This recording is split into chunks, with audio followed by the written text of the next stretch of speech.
Hi friends, আজকে একটা নতুন জিনিস দেখো, করলাটা তরকারি করব, কিন্তু কেউ বুঝতে পারবে না, খেয়েও বুঝতে পারবে না এটা কিসের তরকারি।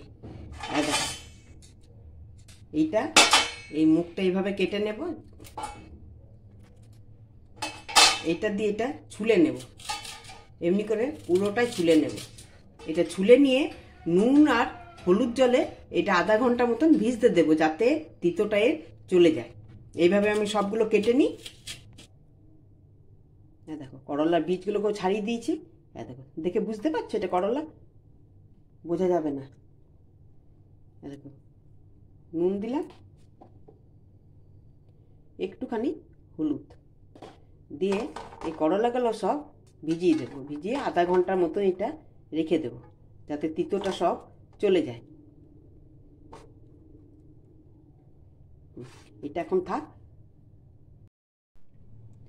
দেখো, এটা নুন হলুদ জলে ভিজতে দিয়েছিলাম, আধা ঘন্টা মতো হয়ে গেছে। এটা 2-3 বার আমি ধোবো।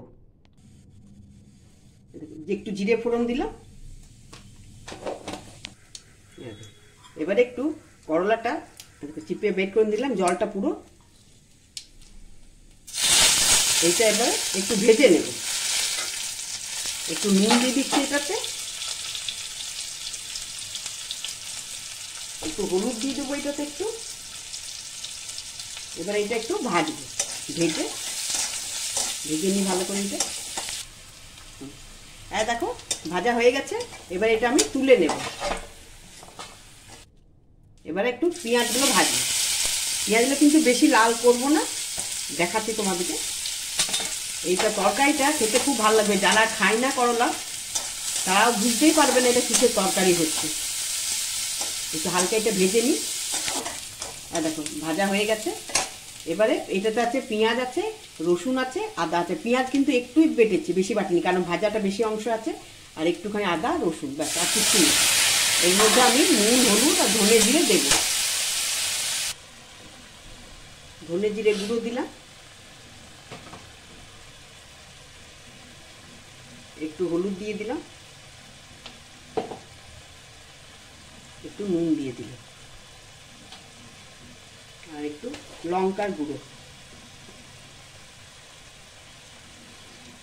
এবার এটা একটু কষে নেব, কষে নিয়ে একদম শুকিয়ে নেব। কষা হয়ে গেছে, মানে তেল বেরিয়ে গেছে। এবারে দেখো একটুখানি গরম মশলা দিয়ে দিলাম। গরম মশলা দেওয়ার পর বেশি কষবো না, হালকা একটু জল দিয়ে দেবো।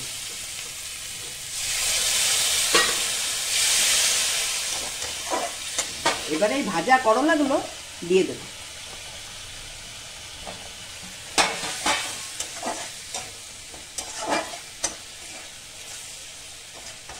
দেখেছো কি সুন্দর লাগছে না?